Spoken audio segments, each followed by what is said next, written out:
Hipertensión arterial, se los va a grabar en forma más completa después, pero hipertensión arterial, definitivamente el diagnóstico siempre merece un seguimiento.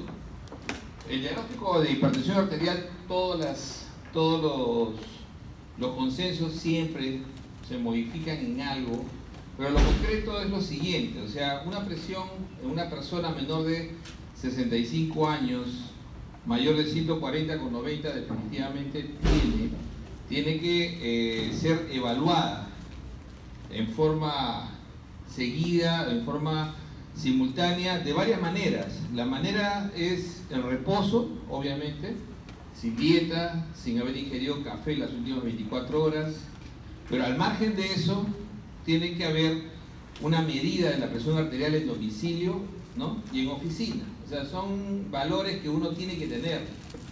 Uno tiene que eliminar el factor fundamental, que es el distorsionador. El factor más importante que distorsiona fundamentalmente es el factor del médico o llamado mandil blanco, ¿no es cierto? Entonces uno tiene que eliminar ese factor de alguna manera y uno tiene que relacionar la hipertensión al hecho del trabajo, lo que se llama el factor oficina. Entonces eso también tiene que ser bien definido. Entonces generalmente se inicia alrededor de los 20 a 50 años. Tiene un antecedente importantísimo a lo que es a nivel de familiar. Y la hipertensión primaria o esencial es la gran mayoría de los pacientes, pero hay que tener en cuenta este grupo, 10 a 15%, y a quienes tenemos que hacer. Muchos vemos nosotros, los internistas, este grupo de pacientes, y vemos pacientes con hipotiroidismo, que hoy en día es muy prevalente. O sea, una de las primeras causas secundarias que uno tiene que descartar es el hipotiroidismo, que es muy frecuente. Otra causa secundaria importantísima es el síndrome de apnea del sueño, que es fundamental, ¿no? Que es fundamental. Otra causa secundaria importante, claro, es las enfermedades renovasculares, pero las enfermedades renovasculares, recuerden que tienen un contexto clínico mucho más fácil de ser sospechado, mientras que el hipotiroidismo, ¿qué cosa nos hace sospechar el hipotiroidismo? Piel seca, enlentecimiento del pensamiento, incremento de peso, pero que un incremento de peso que no pasa del 10%, o sea, cuando uno se sube de peso en exceso, eso no es hipotiroidismo, ¿no? O sea, cuando uno se vuelve obeso, eso no necesariamente es hipotiroidismo. El hipotiroidismo incrementa de peso aproximadamente un 10% alrededor del peso basal. Entonces, hipotiroidismo es importante. Drogas, acuérdense que hay gente que usa drogas en forma crónica. Por ejemplo, hay gente que toma descongestionantes todo el tiempo, eso eleva la presión arterial.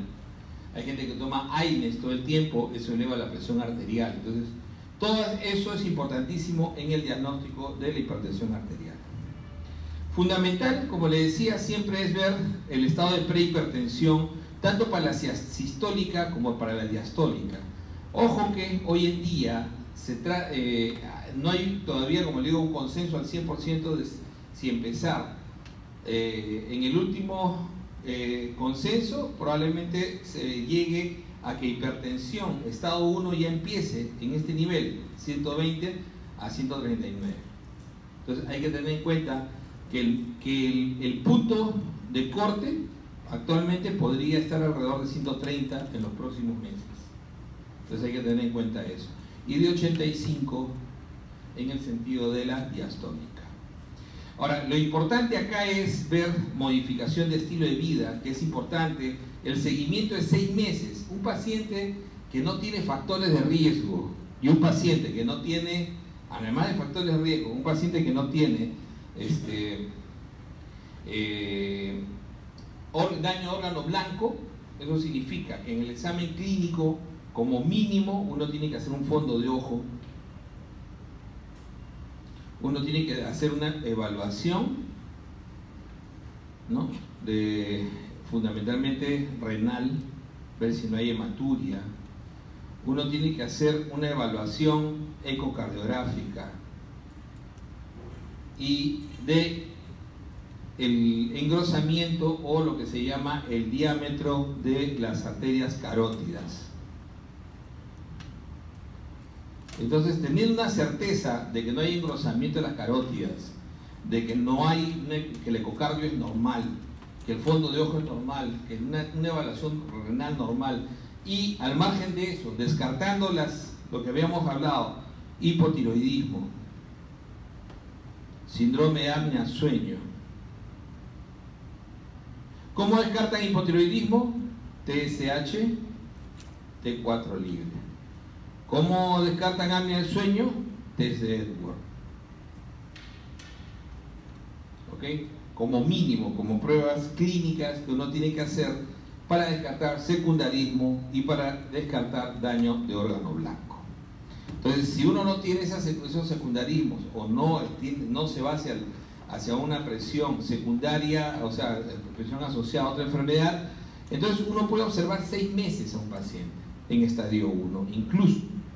Pero hipertensión es un seguimiento mucho mayor, de 1 año, pero un paciente con hipertensión tipo 1 o hipertensión estadio 1, que no tiene ningún factor de riesgo, uno puede intentar 6 meses de modificación de estilo de vida, dentro de los cuales especialmente son más sensibles a poder ser manejados de esta manera aquellos que tienen sobrepeso u obesidad. Entonces, las causas identificables, como habíamos hablado, la enfermedad renal, el hiperaldosteronismo primario, que es más raro, el feocromocitoma es una sospecha bastante alejada. Generalmente el feocromocitoma uno lo sospecha por el hallazgo de una tumoración suprarrenal, o lo que se llama hoy en día un incidentaloma renal, ¿no? Ataques de pánico, gente que tiene ataques de pánico muchas veces y puede hacer crisis hipertensivas en forma no solamente intensa, sino puede llegar incluso a emergencias hipertensivas. La coartación de aorta y la enfermedad tiroidea, como ya he dicho.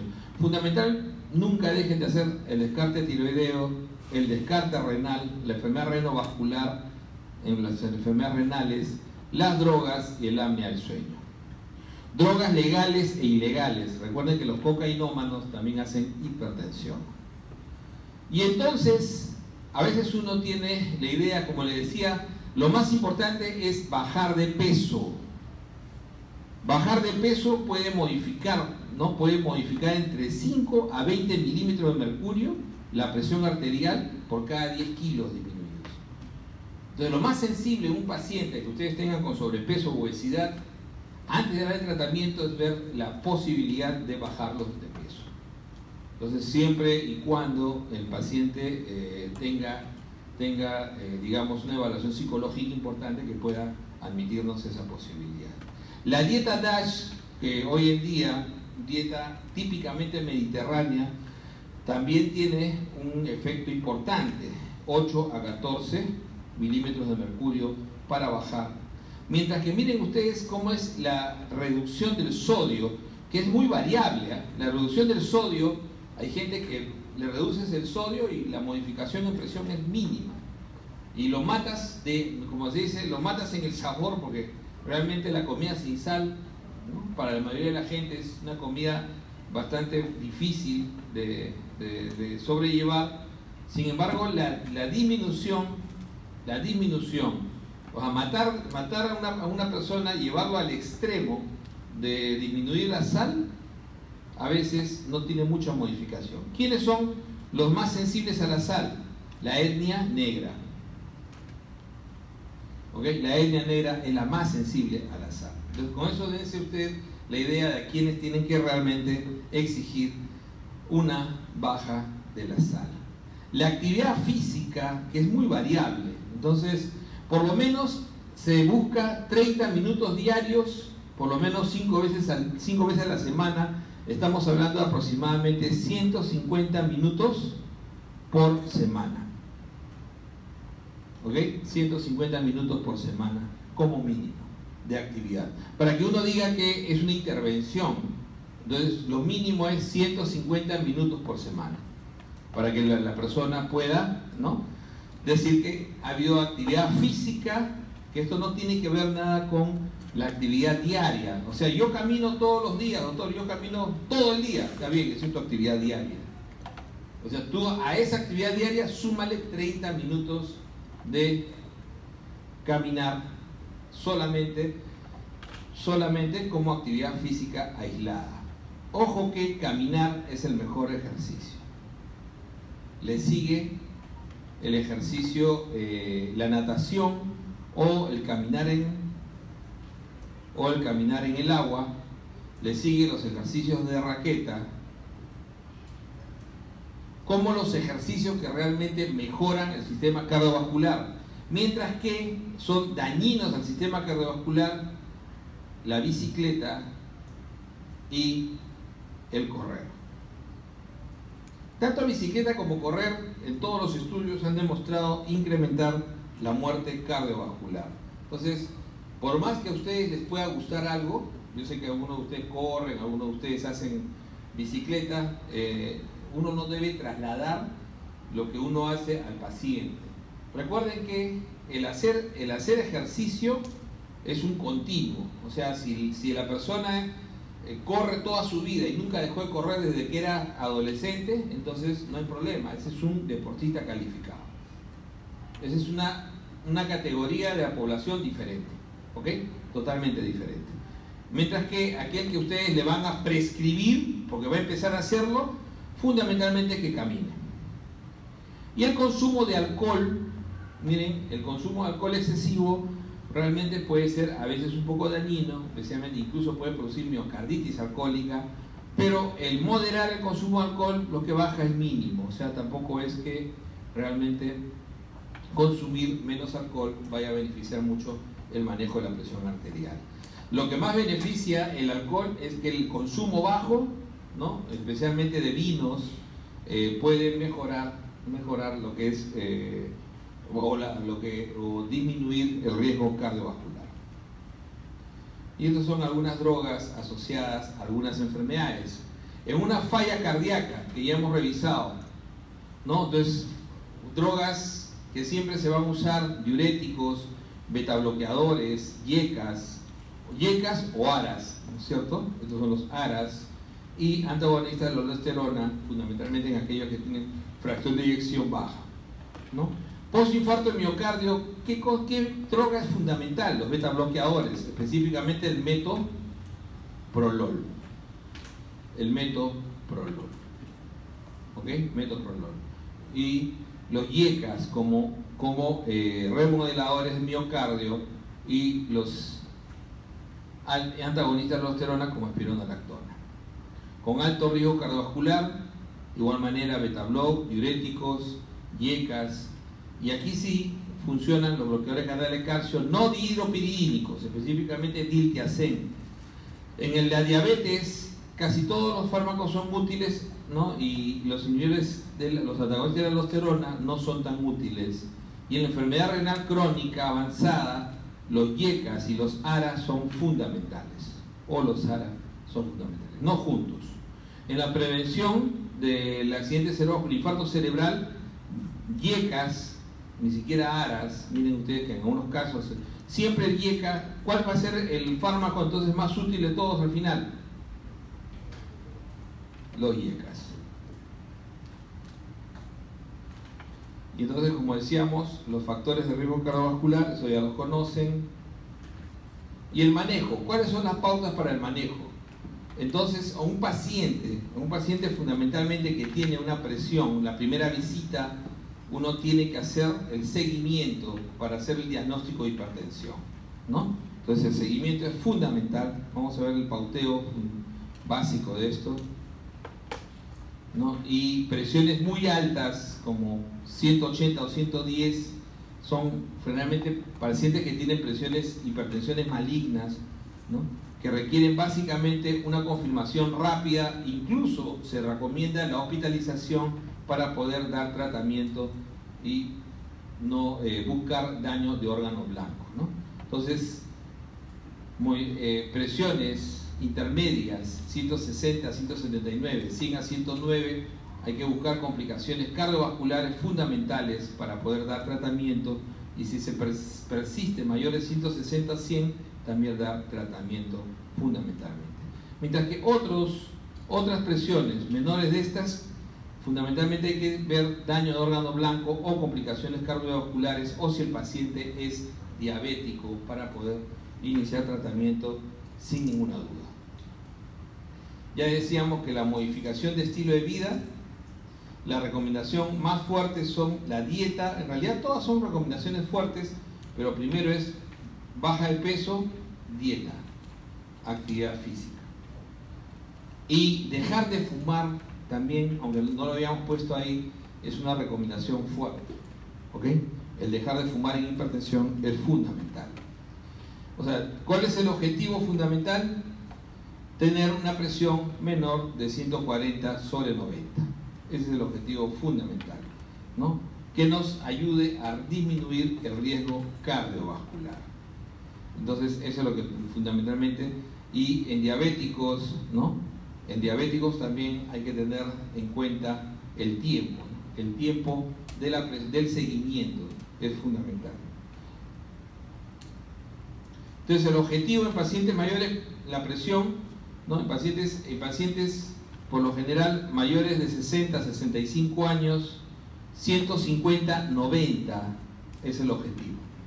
Si en pacientes menores de esta edad, 140/80, y en 140/90, perdón, y en pacientes mayores de 60 años, fundamentalmente 150/90 es un objetivo más esperado, mientras que en diabéticos 130/80 es el objetivo. Entonces va cambiando de acuerdo a la patología. Entonces, usualmente 140/90, ¿ok? Tenerlo menor de 140/90. Pacientes de mayor edad, mayores de 60 años, 150/90. Diabéticos, 130/90. Entonces, enfermos renales crónicos, el objetivo también es 140/90, aunque la mayor parte de las veces algunas pautas sugieren 130/90, y el seguimiento de la proteinuria, que es fundamental. La primera elección es un diurético tipo tiacídico, o sea, estamos hablando del hidroclorotiacida, ¿ok? Entonces, la hidroclorotiacida sigue siendo el fármaco que ha demostrado mayor disminución de mortalidad. Eso es fundamental. ¿Por qué la tiacida es importante? La tiacida y el diurético, pero específicamente la tiacida, tiene ventajas. Inicialmente, recuerden que el paciente con hipertensión siempre es hipervolémico de inicio y siempre tiene una precarga importante que debe ser reducida de forma paulatina. Entonces, la hidroclorotiacida tiene ese efecto de disminuir esa carga al inicio, o sea, primero disminuye la carga de volumen, y después mantiene una volemia adecuada y se vuelve vasodilatador. Tiene un efecto vasodilatador importante. Entonces, otra ventaja del tiacídico, la hidroclorotiacida, que es lo que más usamos, del tiacídico, o el plantirene también se puede utilizar, ¿no? O la amilorida. Fundamentalmente, otra de las ventajas que tiene es que se asocia muy bien a IECAs y a bloqueadores de canales de calcio. Entonces, siendo el IECA el número 2, en realidad uno puede empezar con tiacídico o IECA, pero si uno le dijera cuál eliges primero, elijo primero el tiacídico. Pero en general yo tengo el punto 1, puedo utilizar o tiacídico o IECA. ¿Cuál es el IECA que más usamos? Captopril, enalapril. Estos son los IECAs que más usamos. ¿Cuánto usamos de hidroclorotiacida? 12.5 al día, 12.5 o 25 miligramos como máximo. Existen tabletas de 50 y hasta de 100 miligramos que se utilizan fundamentalmente en edemas. No se recomienda utilizar hoy en día más de 25 miligramos al día. O sea, los estudios han demostrado que más de 25 miligramos no existe efecto sobre menor reducción de la presión, ni tampoco existe mayor disminución del riesgo cardiovascular, ni la mortalidad. Por lo tanto, usar 50, lo único que se consigue es incrementar efectos adversos. Entonces, la dosis fundamental de hidroclorotiazida es 12.5 o 25. En su gran mayoría, ¿no? Se puede utilizar 12.5 miligramos una sola vez al día, solo o combinado. Hoy en día la mayoría de las drogas están combinadas, sean yecas o aras, y suelen sumarle al nombre plus o HTC, HTZ. O sea, ustedes van a ver que el medicamento dice, por decir, Enalapril Plus, ¿no? O Renitec Plus, o cualquier nombre comercial, o es Plus, o es HTZ, ¿no? Generalmente la manera en que ustedes pueden reconocer un fármaco asociado a hidroclorotiazida. Entonces puede ser, lo que más se asocia, yecas y aras. Yecas y aras. A pesar de que el yeca es el fármaco de elección, el ara es muy utilizado. Los fármacos, los antagonistas receptores de angiotensina son muy utilizados, ¿no? ¿Por qué? Fundamentalmente el ARA reemplaza al YECA cuando hay efecto adverso. ¿Qué efecto adverso? Tos y angioedema. O sea, tos, que es un efecto relativamente frecuente, alrededor, generalmente entre 10 a 14%, y angioedema, que es mucho más raro, el mecanismo es mediado por inhibición de bradikininas.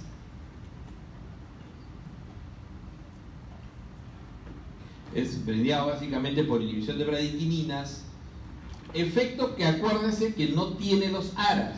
Acuérdense que el ARA solamente trabaja sobre el eje renina-angiotensina-aldosterona, mientras que una ventaja terapéutica siempre de los yecas es que además de trabajar sobre el eje, trabaja sobre bradikininas. Esa es una ventaja, y su desventaja es que esa acción sobre inhibición de bradikininas es justamente el efecto adverso sobre tos y sobre angioedema. Entonces, esa es la gran diferencia. Por eso es que los ARA no tienen tos ni angioedema. No tienen ni tos ni angioedema, pero no tienen esa ventaja de inhibir las bradikininas, que incrementa la acción y lo hace más efectivo al YECA. Entonces, el ARA nunca es de primera elección. Sin embargo, hoy en día hay mucha tendencia a utilizar ARAs, incluso en hipertensión severa, porque sí es cierto que en la hipertensión severa, en las hipertensiones severas, algunos fármacos ARA son más potentes, ¿no? Tienen mucha potencia. Específicamente el valsartán y irbesartán. Entonces, en nuestro arsenal, el valsartán y irbesartán tienen un efecto de hipotensor mucho más intenso muchas veces que los yecas. El problema es que tenemos yecas potentes, pero no los tenemos en el país. Trandolapril es un yeca muy potente, no lo tenemos en el país, por ejemplo. Lisinopril es un yeca más potente que el enalapril, lo usamos muy poco. Hay que tener en cuenta eso. Mientras que valsartán o irbesartán lo tenemos con mayor frecuencia. Otra opción interesante son los bloqueadores de canal de calcio, específicamente los tipos de hidropiridinas. Acuérdense que el bloqueador de canal de calcio hay de dos tipos: el no dihidropiridina, que son fundamentalmente diltiazem y verapamilo, y que se usan más como controladores de frecuencia cardíaca. O sea, los no dihidropiridínicos, diltiazem y verapamilo, se utilizan más para controlar frecuencia cardíaca en arritmias, en taquiarritmias, específicamente en supraventriculares. Mientras que las dihidropiridinas más bien tienden a producir taquicardia. ¿Cuáles son las dihidropiridínicos clásicos? Nifedipino y amlodipino. El amlodipino es el más usado hoy en día porque se puede utilizar incluso en insuficiencia cardíaca con fracción de eyección conservada. O sea, se puede utilizar en las primeras etapas de la insuficiencia cardíaca.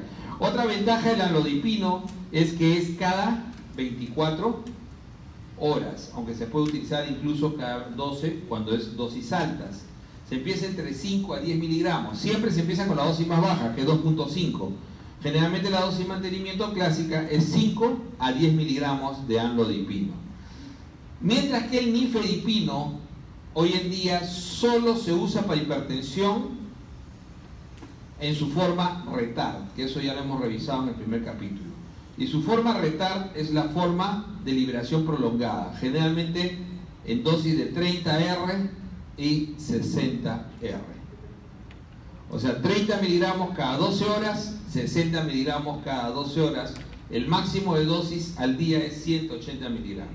Nifedipino se utiliza fundamentalmente en pacientes renales con hipertensión severa, que son las hipertensiones más severas. Mientras que el amlodipino sí lo podemos utilizar en la hipertensión común, esencial e incluso de inicio. ¿En quién utilizaremos más bloqueador de canal de calcio? En etnia morena y en ancianos. O sea, si ahí me dicen cuál es la primera elección en un negro, definitivamente es bloqueador de canal de calcio. Y de ellos, amlodipino en el idiopático. ¿Ok? En un anciano, también bloqueador de canal de calcio. ¿Ok? Bloqueador de canal de calcio. En el resto, fundamentalmente, IECAS y hidroclorotiazida o la combinación de ambos. Y si es renal, con mayor razón, IECAS. Un paciente renal, fundamentalmente IECAS. Si tiene falla cardíaca, IECAS también. Primero siempre va a ser IECAS. Bloqueador de canal de calcio nunca está en el grupo de primera elección en presión. Entonces, los bloqueadores de canal no son recomendables como opción inicial. ¿Ok? No son iniciales. ¿Cuándo usamos bloqueador de canal de calcio? Cuando hay taquiarritmias, cuando tenemos fibrilación auricular, ¿no? Fundamentalmente, y cuando tenemos pacientes, ¿no? Fundamentalmente que ya tienen insuficiencia cardíaca avanzada. O sea, estamos hablando de fracciones de eyección baja, ¿se acuerdan? Entonces usamos bisoprolol y carvedilol.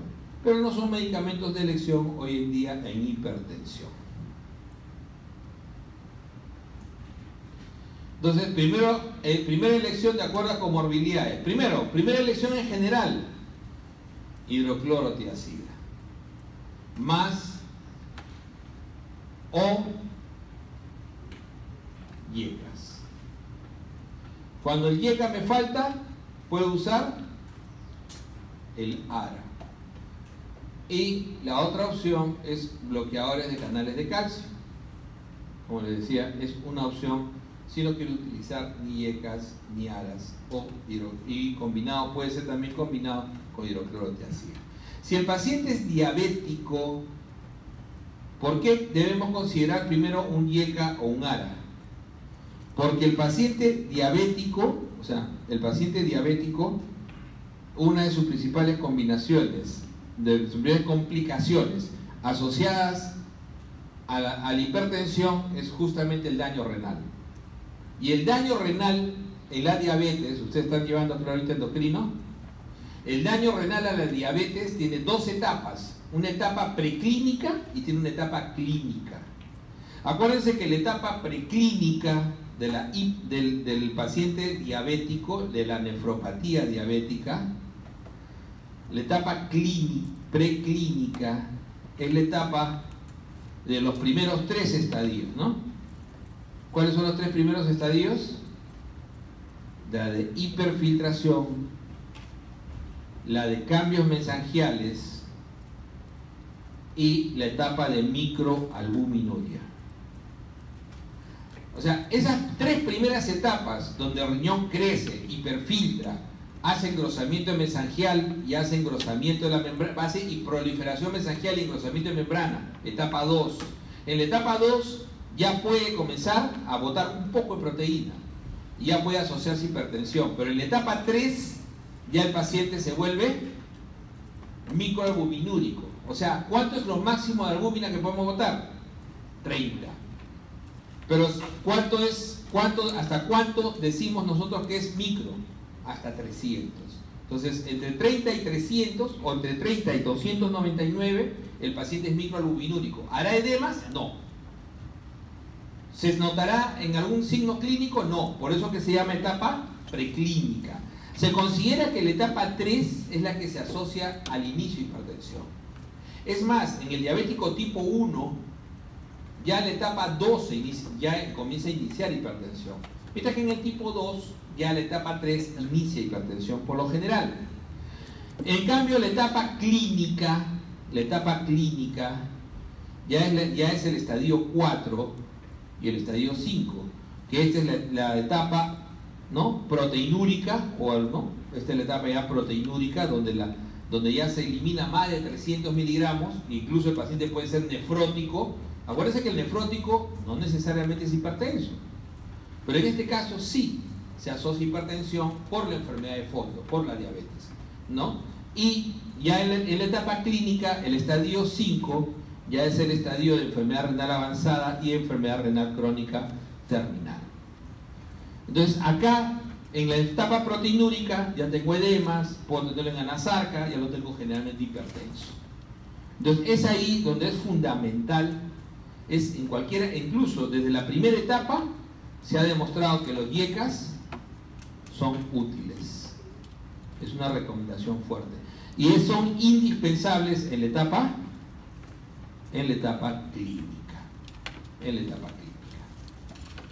Los nefrólogos tienen la tendencia a considerar los ARA más efectivos que los IECA, pero esto no se basa en estudios grandes, sino se basa en observaciones y en experiencia.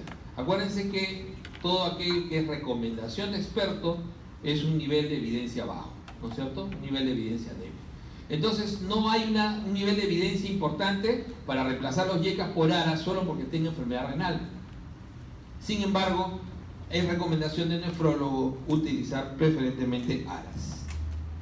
En pacientes con enfermedad coronaria, el IECA es fundamental y es recomendación fuerte. ¿Por qué? Porque disminuye, o sea, en la remodelación del miocardio, disminuye esos cambios tróficos que terminan produciendo un incremento del tono simpático, que le va sumando mayor daño al miocardio, ¿no? Y los bloqueadores, los beta bloqueadores, son fundamentales ahí sí, si es que el paciente ha tenido infarto de miocardio. Recuerden que beta block, sí es ahora vamos a verlo, es un fármaco esencial en el paciente con Zika, en general. ¿Okay? Y hemos visto insuficiencia cardíaca en la clase pasada.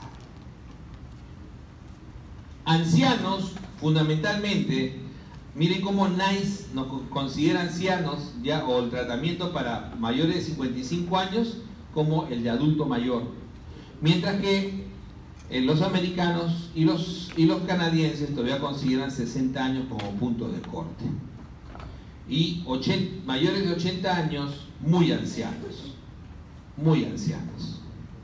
Entonces, a estos pacientes fundamentalmente se benefician con bloqueadores de canales de calcio.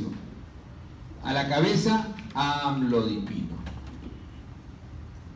Recuerden que el amlodipino debe empezarse siempre con 2.5 miligramos de inicio. Y las dosis de mantenimiento suelen ser 5 a 10 miligramos, preferentemente en la noche, cada 24 horas. Preferentemente en las noches. ¿Y por qué preferentemente en las noches?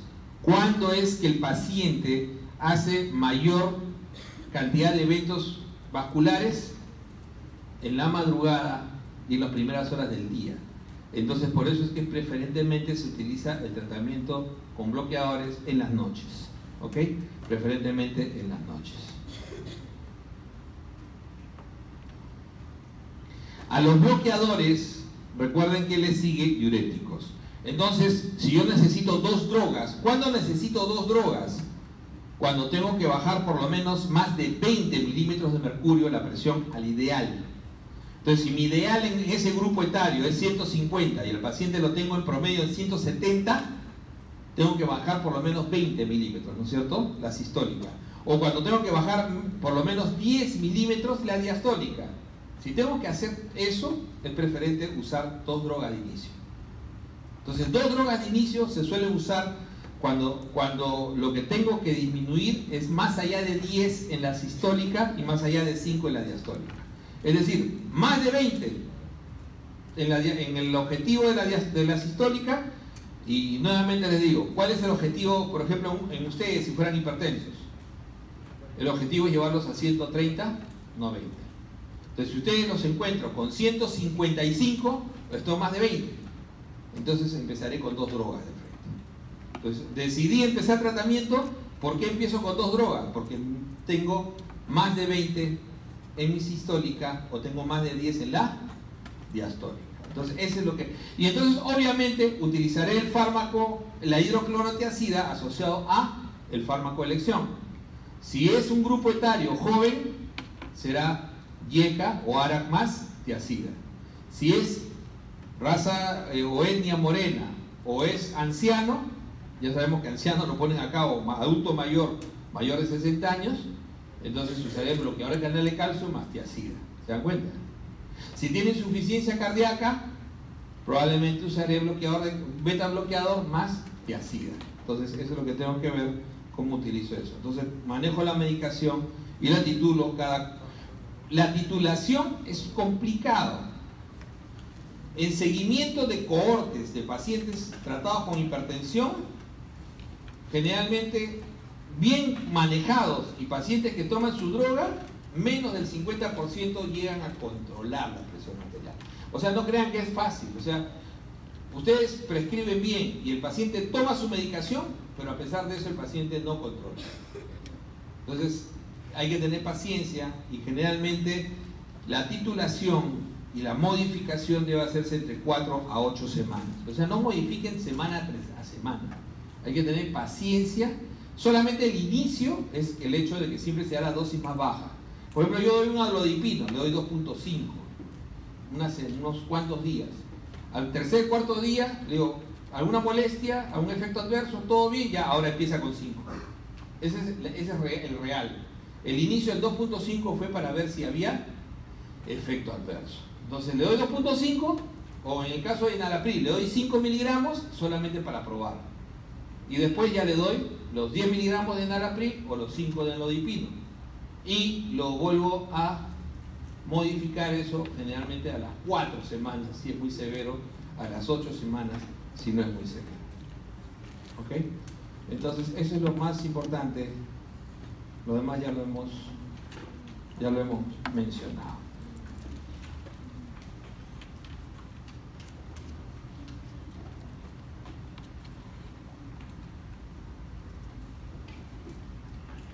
La urgencia hipertensiva es fundamental definir siempre que el paciente, ¿no? En la crisis no es un diagnóstico definitivo. La crisis es un problema. Es problematizar al paciente. Diagnóstico, crisis, no. Crisis es problematizar al paciente. Te dicen, el paciente tiene una elevación súbita de la presión, está en crisis. ¿Qué tengo que definir? Tengo que definir si eso es urgencia o si eso es emergencia. Eso es lo que tengo que definir. Entonces no hay diagnóstico de crisis. Yo siempre me mato en el hospital diciéndoles a los internos cuando van a la guardia, les digo, oye, tú has hecho esa historia. Tu diagnóstico es crisis, claro. Puede ser tu diagnóstico de apronte, ¿no? Al inicio, ¿no? Pero ¿cómo lo definiste? ¿Era urgencia o era emergencia? Ay, doctor, tienes razón. ¿Por qué? Porque tú tienes ahí que definir. Entonces tienes que definir, ¿no? Viendo si el paciente, de acuerdo a la anamnesis, hay dolor torácico, si hay, ¿no?, lesión de órgano blanco, el fondo de ojo, hay que evaluar.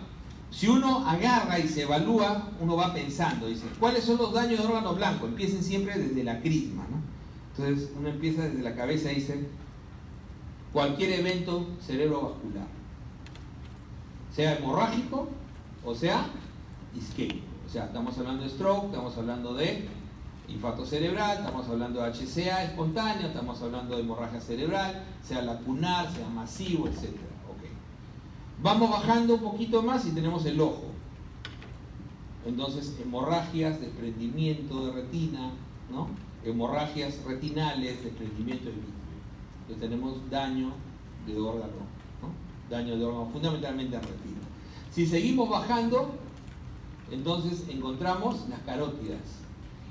Y en las carótidas, ¿qué podemos encontrar? Disección, estenosis severa, ¿okay? Estenosis mayor del 70%, disección. Entonces seguimos bajando y encontramos, ¿qué encontramos primero? El callado en la aorta. Entonces tú tienes allá, y en el callado, ¿qué puede haber? Puede haber aneurisma, puede haber disección de aorta. Ese es el órgano blanco. Seguimos bajando y tenemos a los lados pulmones, edema agudo pulmonar, asociado a hipertensión, daño órgano blanco. Al centro tenemos el corazón, cualquier síndrome coronario asociado a hipertensión, pero a hipertensión, ¿en qué grado? En el grado fundamentalmente de que la presión sistólica, ¿no?, sea mayor a 200 y que la presión diastólica, ¿ok?, sea mayor a 120.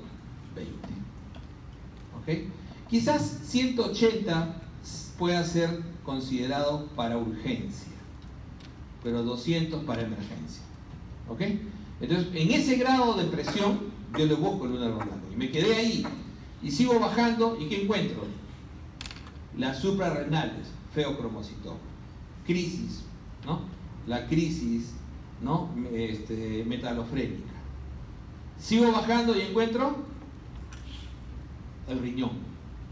Falla renal aguda. O sea, paciente con falla renal aguda. Es un paciente que me hace oligoanuria, ¿no? Entonces, ¡pum!, ese paciente tiene daño órgano blanco. Sigo bajando y ya solamente encuentro en la mujer ¿qué? Siempre en la mujer es especial, ¿no es cierto? Eclampsia. Encuentro el útero. Entonces, esas son las emergencias hipertensivas. Esas son las emergencias hipertensivas. Entonces, me quedó una nada más, me olvidé, arriba. Aparte del stroke, la encefalopatía hipertensiva. La encefalopatía hipertensiva. Ahora, ¿qué cosa encuentro en la urgencia? ¿Cefalea? Sí. ¿Intensa? No. O sea, nunca, si ustedes ven un paciente que se muere de dolor, ¡ay, me doctor la cabeza, me mata! La hipertensión es producto del dolor. Pero lo que está haciendo ese paciente es una cefalea intensa. Eso no tiene que ver con hipertensión. Esa cefalea puede ser una crisis de migraña, puede ser un Horton, puede ser un clúster, o sea, puede ser cuadros de hipertensión, cuadros de cefalea que ya deben haber revisado en neuro, que pueden producir cuadros intensos de dolor, ¿no? ¿Se acuerdan? Lacrimeo, dolor periocular, náuseas, vómitos. Eso es un Horton, ¿no es cierto? Eso es un Horton. O una crisis de migraña. Entonces hay pacientes que pueden tener ese tipo de cefaleas. ¿Y cuál va a ser la reacción vascular? Hipertensión. ¿Le calman el dolor? Chao, presión arterial. No tienen que ponerle ningún hipertensivo. No hay que cometer nunca el error de manejar la presión antes que el dolor. Mientras que el dolor en la cefalea, incluso en cefalopatía hipertensiva, o sea, el dolor en la cefalea en urgencia hipertensiva es un dolor sordo, global, no intenso, no gravativo, constante. Lo que más hay es, ¿no?, confusión a veces. Como decíamos, ¿cómo manejas una urgencia hipertensiva? No hay daño a órgano blanco, pero no es otra causa. Entonces ese paciente hay que hacerlo descansar, ¿no?, descartar la falsa crisis hipertensiva, y tienes hasta 3 días para controlar esa presión arterial. Entonces uno le da medicación por vía oral. Una urgencia hipertensiva no se trata parenteralmente. Eso es lo que quiero que les quede claro. O sea, no se trata ni siquiera por sublingual. Eso del captopril sublingual es algo que debe quitarse de la cabeza. No existe en la medicina verdadera. ¿Ok? Y entonces hay que manejar que las cifras desciendan a un umbral que es 180, 120, e ir monitoreando la presión arterial y observando la posibilidad de que el paciente sea un hipertenso maligno. Hay gente que puede tener lo que se llama hipertensión maligna o hipertensión de difícil control y que suele mantener presiones constantes mayores de 180 con 100. Entonces, si ese paciente es así, entonces hay que comenzar a manejarlo con 3 hasta con 4 drogas y buscar la causa, que puede estar asociado a renovasculares. Lo más frecuente es renovasculares, ¿no? Una posibilidad. Mientras que, como le decía, miren, acá están todas las dosis para manejar drogas orales para urgencia. Porque la urgencia no se debe manejar con parenterales. Olvídense de poner una furosemida, olvídense de poner un captopril sublingual, un nifedipino, no hay necesidad. Mientras, si no hay daño, ¿cuál es la clínica? Puede haber incluso ligera disnea, puede haber un poco de cefalea, o la cefalea puede ser incluso un poco intensa, pero es global, crónica y no es gravativa, y no localizada. Eso es importante. Mientras que la emergencia hipertensiva ya tiene otra reducción, y específicamente la emergencia hipertensiva va a pasar por el hecho de buscar cuáles son las causas, como decíamos, encefalopatía, stroke, incluso hasta el TEC puede ser considerado, la disección aórtica, ¿no? El infarto de miocardio, las renales, la eclampsia, ¿no? El feocromocitoma y algunas drogas que pueden producir emergencia hipertensiva. Hoy en día ya estamos más contentos. Hasta el año pasado los chicos les decía, solo tenemos nitroprusiato y nitroglicerina, estamos jodidos. O sea, solo teníamos eso. Ya tenemos la betalol. Este año hemos empezado a usar la betalol, que no está en esta lista, pero que es la alternativa a esmolol. Ya tenemos la betalol parenteral. ¿Dónde está? Ah, sí, acá está. Como les decía, la betalol, acá también está. La betalol es una droga que la tuvimos en los años 90. Yo aprendí a usarla en los años 90, la tuvimos y desapareció. Teníamos la betalol, teníamos hidralacina, hoy en día tenemos ya el nitroprusiato. Es una droga muy útil, es una droga excelente para todo tipo de emergencia hipertensiva. El único problema con el nitroprusiato es su toxicidad, produce cianuros. Entonces no se puede usar en mucho tiempo y hay que tener cuidado con el paciente renal, que puede acumular cianuros, ¿no? Cianatos y la eclampsia. Está contraindicado en la eclampsia. La nitroglicerina tiene efecto hipotensor importante, pero fundamentalmente ¿en quién se usa nitroglicerina? En los Zicas y en aquellos más en los vasculares, o sea, en los Zicas, ¿no? En los síndromes coronarios agudos, fundamentalmente con emergencia hipertensiva, y aquellos pacientes que tienen pues, también asociado, ¿no? Disección de aorta o aneurismas de aorta. Aunque ojo que en las disecciones y las aneurismas hay que tener cuidado de bajar la presión. Uno de los objetivos es, por lo general, no bajar un promedio un 20% esa hipertensión en las primeras 24 horas. No pasar de 20, un promedio de 20%. Entonces uno regula estas drogas en infusión para ir disminuyendo hasta un 20% de la presión arterial inicial. Luego tengo al paciente con 200, con 130. Entonces mi objetivo ¿cuál es? Bajar tanto 130 como 200, pero no más de un 20% de esa presión. ¿Ok? De esa presión. Y el albetalol tiene grandes ventajas en pacientes con insuficiencia cardíaca. Okay. Fibrilación auricular es un cuadro que ustedes ya lo conocen muy bien, es la arritmia más frecuente hoy en día en el mundo, y la fibrilación auricular puede aparecer tanto en pacientes por envejecimiento cardiovascular o asociado a embolismo pulmonar, o asociado a hipertiroidismo, o asociado fundamentalmente a cardiopatía hipertensiva y coronaria. Acuérdense que la cardiopatía hipertensiva y coronaria son las dos grandes enfermedades que producen daño cardiovascular, ¿no? Entonces, y las enfermedades valvulares, la más importante de todas, la enfermedad mitral, específicamente la fiebre reumática. Entonces, por excelencia, ¿quiénes hacen siempre fibrilación auricular? Si uno le preguntaran, ¿quién hace siempre fibrilación auricular? La fiebre reumática. O sea, el que tiene secuela de fiebre reumática siempre va a ser FA. Eso no le quepa la menor duda. O sea, si no se murió, porque ojo que la fiebre reumática tiene mortalidad, era totalmente mortal en la etapa preantibiótica. Y la fiebre reumática sin drogas, solamente en la época antigua se manejaba con digital y punto. Entonces el paciente hacía falla cardíaca severa y paulatinamente iba ahogándose hasta que fallecía. Hoy en día no, hoy en día el paciente revierte el cuadro, se controla y por lo general hace valvulopatía mitral y fibrilación auricular como secuela, ¿ok? Entonces la fibrilación auricular es fundamentalmente una arritmia arrítmica, es la ausencia de P, ¿ok? Y puede ser crónica, puede ser aguda. La peor de todas hoy en día es considerada la paroxística, la paroxismal, porque generalmente el paciente puede aparecer en forma súbita durante el sueño, en momentos no esperados, y producir trombos en forma súbita, en forma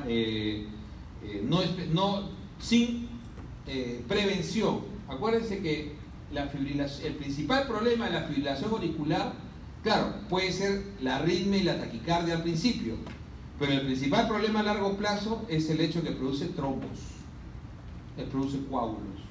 Por ejemplo, aquellos que estén por el Revaliati, váyanse a mi piso y van a ver una de las complicaciones más raras, ¿no? Una mujer que hace un fibrilo flúter, hace fibrilación con flúter y hace un infarto esplénico. Entonces el coágulo puede desprenderse, se desprende a nivel arterial. ¿Qué es lo más frecuente? Infarto cerebral. Pero puede producir infarto pulmonar, puede producir infarto mesentérico. Hemos tenido pacientes que hemos tenido que amputar piernas porque han hecho infartos obstrucciones arteriales en miembros mal diagnosticados. Creo que alguna vez les conté un caso. Y por ejemplo ahorita, ¿qué tenemos? ¿Qué les podría mostrar yo como algo raro? Lo tengo en piso, todavía lo va a tener buen tiempo, porque mientras no defina qué voy a hacer con ese vaso, si le sacamos esa mitad de vaso o se queda ahí, la paciente sigue haciendo fiebre.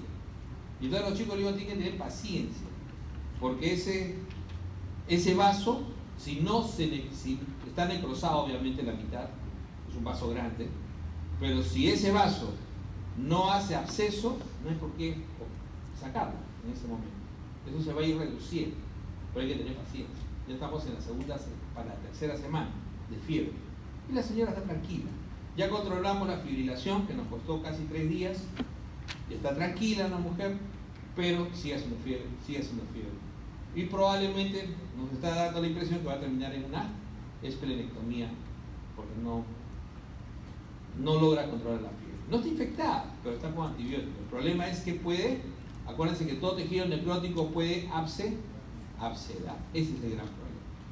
Entonces, así como puedes necrosar una pierna, o puedes producir un infarto cerebral, puedes producir un embolismo pulmonar, o puedes producir una trombosis mesentérica, que es brutal. A veces las trombosis mesentéricas son brutales. El paciente súbitamente hace dolor abdominal, hace un abdomen agudo, y uno no sabe, y es de tipo isquémico, intenso, y entonces necrosa intestino. Dependiendo de dónde se alojó el coágulo, puede trombosar grandes extensiones del intestino, y es bastante dramático. En este caso, se cogió la esplénica, media esplénica, ¿no? Una rama de la esplénica total, y necrosó la mitad del vaso. Es interesante, ¿no? Por eso le digo, uno va viendo, pero el gran problema de la fibrilación es es la trombosis. Es la trombosis, ¿ok? Como decíamos, hay enfermedades que predisponen, cáncer, sepsis, ¿no? Pueden predisponer EPOC, ¿no? Y pacientes pueden hacer generalmente un proceso, la edad y las comorbilidades van a ir sumando el riesgo de fibrilación auricular. Entonces los factores, como decíamos, ahí son múltiples. ¿Y cuál es el kit del tratamiento? Esto sí tiene que tenerlo siempre claro. Primero, control de frecuencia. Siempre la fibrilación debuta con taquiarritmia. O sea, siempre la fibrilación debuta con taquiarritmia. O sea, uno se da cuenta que está fibrilando. Ustedes tómense el pulso siempre y de repente por ahí un día alguien de ustedes se da cuenta que está arrítmico.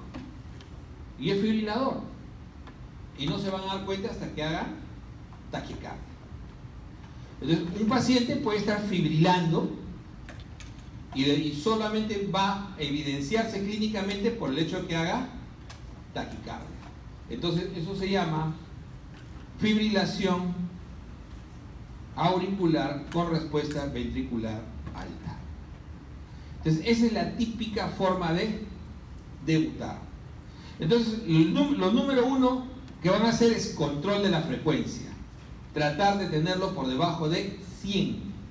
Ustedes saben que taquicardia clínicamente hay que por encima de 90, pero en este caso hay que tratar de mantenerlo por debajo del 100, bajarlo del 100.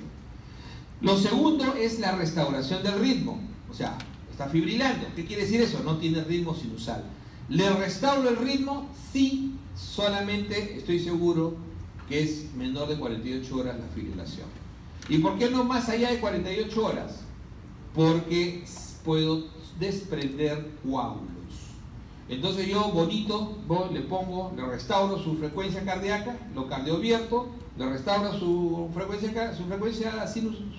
ritmo sinusal, y entonces desprende el coágulo y dice, dice doctor, mire, ya está en ritmo, ya está en sinusal. Sí, pero tu paciente está en coma porque ha hecho un infarto cerebral. Entonces eso cuando uno en emergencia lo ve muchas veces, por error o por uso inadecuado de algunas drogas. Porque ¿qué es lo que falta en la fibrilación? Es simplemente hemodinámica. En la fibrilación lo que falta es la sístole auricular.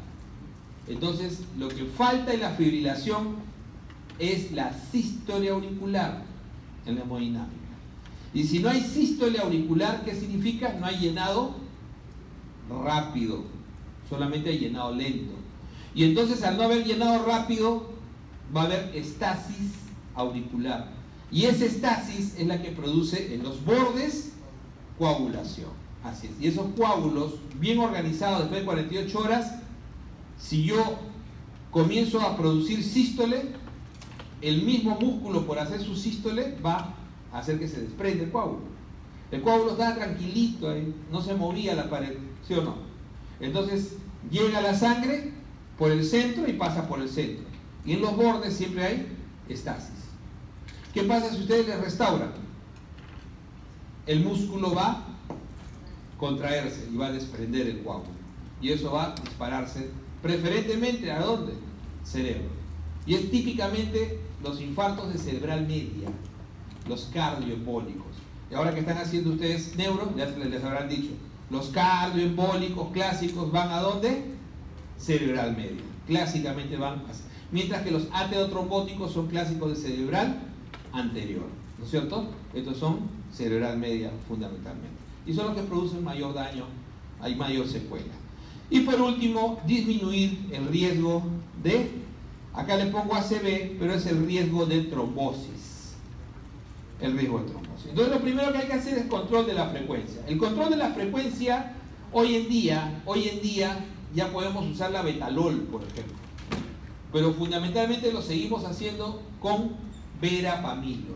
Entonces, primero, ¿el paciente está estable o no? Generalmente las FA son estables, porque no suelen pasar de 150 de frecuencia cardíaca. Pero cuando pasan de 180, pueden ser inestables hemodinámicamente. Entonces, la cardioversión va a ser eléctrica si es que hay falla cardíaca, angina o hipotensión. Entonces, yo cardiovierto, ¿sé qué significa eso? Disminuyo esa frecuencia con drogas, generalmente. Pero no lo puedo hacer con drogas si el paciente es hemodinámicamente inestable, tiene falla cardíaca, ¿no es cierto? O tiene falla cardíaca o está haciendo un síndrome coronario. ¿Y por qué no puedo hacer eso? Porque el paciente se va a complicar más o va a ser mayor hipotensión. Recuerden que todas estas drogas producen hipotensión. Entonces, verapamilo, beta bloqueadores, diltiazem, todos producen hipotensión. Entonces, si tengo hipotensión, falla cardíaca o angina, cardioversión eléctrica. Generalmente la cardioversión eléctrica en el desfibrilador que ustedes conocen se pone sincronizado. Por eso que ustedes han visto el botoncito, eso tienen que haberles enseñado cuando hicieron clínica, ¿no? Hay un día que uno agarra y les enseña, ¿no?, cómo usar el desfibrilador. ¿Sí o no? Tienen que hacerlo. O sea, si no, vayan y pateen a su profesor porque no les enseñó. Porque eso tiene que, un día uno tiene que agarrar y sentarse, ¿no? Y yo siempre agarro un alumno y lo desfibrilo. Pero con 5 joules nada más, ¿no? El que llega más tarde. Duele un poquito.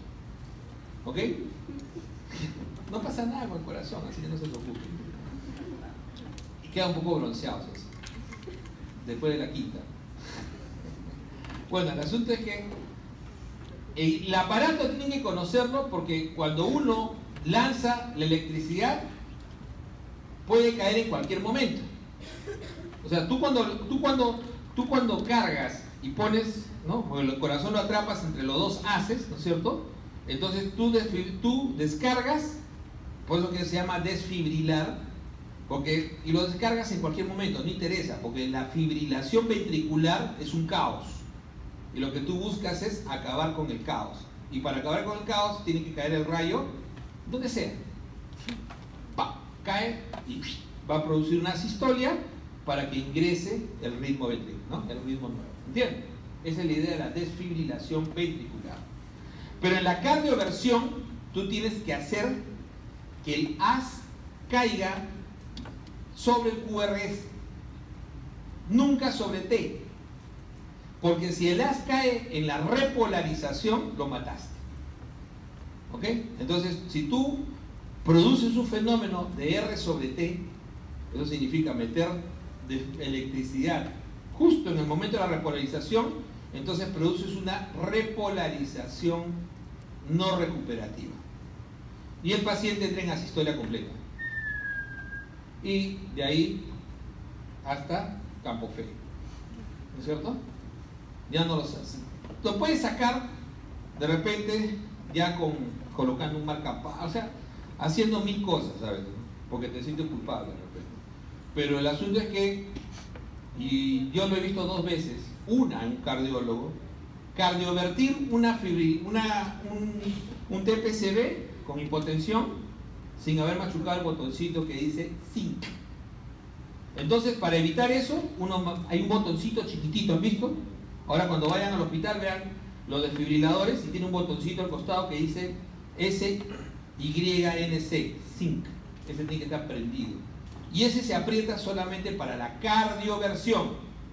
Esa es la diferencia con la desfibrilación. ¿Ok? No es la cantidad de joules. Claro, es cierto que en una cardioversión eléctrica se usa menos joules. Se suele empezar con 60, 50, ¿no? Generalmente sale con 100. Pero hoy en día las desfibrilaciones en los aparatos modernos se hacen también con 100, 120 máximo. Pero la desfibrilación no requiere sincronización. Es más, si ustedes le ponen zinc, no dispara. Porque ¿con qué va a sincronizar si es un caos? Entonces, eso también pasa. Yo una vez lo vi, un R3 estaba, todo no funciona el aparato, mire, carga, pero si tiene el botón prendido. Si el botón está prendido, solamente va a soltar cuando encuentre una T. Y no tienes T, tienes un caos, ¿no? La fibrilación es un caos. Entonces, el zinc solamente te permite soltar el haz, ¿no? Cuando detecta el QRS, pero para eso tiene que detectar el T primero. O sea, ¿por qué? Porque el T tiene que evitarlo. O sea, mide el T y te lo lanza segundos antes. De esa manera. ¡Pac! Tiene que caer en el cuerpo. Puede caer un poquito antes, no importa. Pero lo que no puede caer es sobre. O sea, lo que tiene que cuidar el aparato es que no debe caer nunca sobre la T. Ya es importante. Entonces, por eso es que se llama cardioversión eléctrica y siempre debe ser sincronizada. Acá no tengo cierto, ¿no? Sincronizada. Entonces, ojo que duele, hay que ponerle, si es posible, si tienen fentanilo, pónganle fentanilo, ¿no? Si no, lo mínimo es colocarle midazolam, porque duele, es doloroso, ¿no? Y por lo general, esto hay que hacerlo cuando tienes certeza de que no hay coágulo. Cuando no tienes certeza y quieres regresar a sinusar un paciente, tienes que hacerle una ecocardio transesofágica. Es la única manera, a ciencia cierta, que tú te asegures que no hay coágulos. Solo la ecocardio transesofágica te va a asegurar de eso. ¿Ok? La transesofágica. Entonces, el control de la frecuencia, si está inestable, se usa, ¿qué se usa? Cardioversión eléctrica. Y si está estable, puedes usar un sinnúmero de drogas. Nosotros usamos fundamentalmente, ¿qué? Verapamilo. ¿Por qué usamos verapamilo fundamentalmente? Porque no tenemos los beta-block ideales. Podríamos usar hoy en día la betalol, pero no es tampoco lo ideal. Por eso seguimos usando verapamilo. Beta bloqueador no dihidropiridínico, que viene en dosis por ampolla de 5 miligramos. Esos 5 miligramos hay que ponerlos en 2 minutos como máximo, diluido en 10 centímetros. Siempre con tu monitor y siempre que el paciente no esté hipotenso. ¿Ok? Pueden poner 5 hasta 10 miligramos en algunos casos. Entonces, ¿por qué no ponemos diltiazem? Tampoco la tenemos en el medio. Entonces, ¿qué tenemos en nuestro medio? Verapamilo. La betalol tenemos hoy en día, es una opción, pero no es una opción, no es la mejor opción, porque la mejor opción parenteral de los beta-block es tanto viso, ateno, pero en forma parenteral, ¿no? En forma parenteral. Los digitálicos también pueden controlar la frecuencia, pero no es de primera elección. Y el digitálico tiende a hacer que el paciente se vuelva fibrilador más crónico, o sea, a cronificar la fibrilación. Por lo tanto, no se recomienda. Y la amiodarona debe usarse cuando fracasa el verapamilo. Entonces, nunca debe ser de primera elección. La amiodarona lo usamos muchísimo en los hospitales en el Perú hoy en día.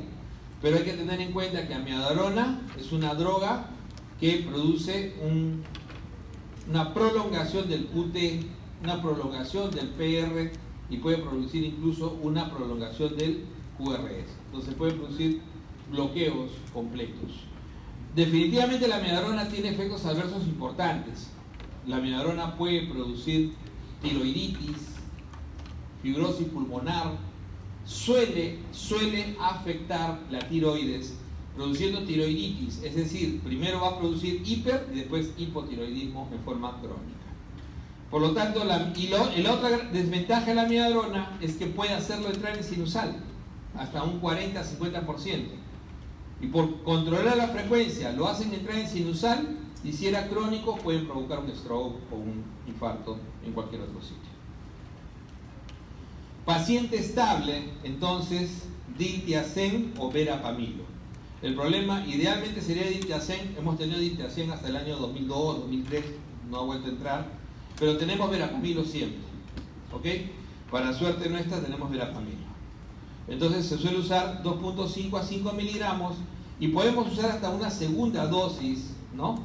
De ser necesario a los 20 minutos, si es que no se controla. Podemos usar hasta 3 dosis en el paciente y podemos usarlo después de mantenimiento en tabletas de 80 miligramos. Entonces 5 miligramos la ampolla, ¿no? de verapamilo diluido hasta 10. Generalmente a la enfermera le dicen ustedes ponga 5 centímetros, pásalo rápido los primeros 5 centímetros, ¿no? En 10, 20 segundos, de ahí van mirando ustedes su frecuencia, tienes hasta 2 minutos para pasarlo. No se recomienda pasarlo más allá de 2 minutos, tampoco diluirlo más. Idealmente tampoco es que lo pongan en bolo, sino que lo pongan en ese rango, no más de 2 minutos, ¿ok? No más de 2 minutos. A veces en ancianos se recomienda un poquito más. Ese es control de la frecuencia. ¿Qué pasa si no funciona verapamilo? Entonces, esa es la información de la droga. Entonces podría usar digoxina, que es el digital parenteral, se llama lanatócido. 0.4 miligramos podría, pero no funciona inmediato. Generalmente requiere una carga el lanatócido. Entonces, por lo general, cuando usamos digoxina, o sea, lanatócido, generalmente ponemos 2 a 3 dosis en 24 horas. Lo clásico, 3 dosis en 24 horas. Y por lo general evaluamos en las horas subsiguientes. No es lo ideal. Esto lo reservamos más para pacientes crónicos, ancianos, ¿no? Que a veces no es fácil control. La amiodarona es una opción tipo 2A en los pacientes que no respondieron a ¿qué? Verapamilo o beta-block. Claro, ya sabemos que beta-block no tenemos y tenemos el riesgo de que el paciente pueda revertir el ritmo. Y si revierte el ritmo, ¿podría soltar un coágulo? Sí. Por eso que se recomienda, cuando se usa amiodarona, si no lo he puesto acá, se recomienda paralelamente anticoagular. Y la anticoagulación hay que hacerla con enoxaparina plena. Hoy en día la infusión se hace con 900 miligramos. ¿Ok? Hoy en día la infusión se hace con 900 miligramos. Y sí se recomienda, si vas a utilizarlo para bajar presión, se recomienda usar 150 a 300 de carga inicial.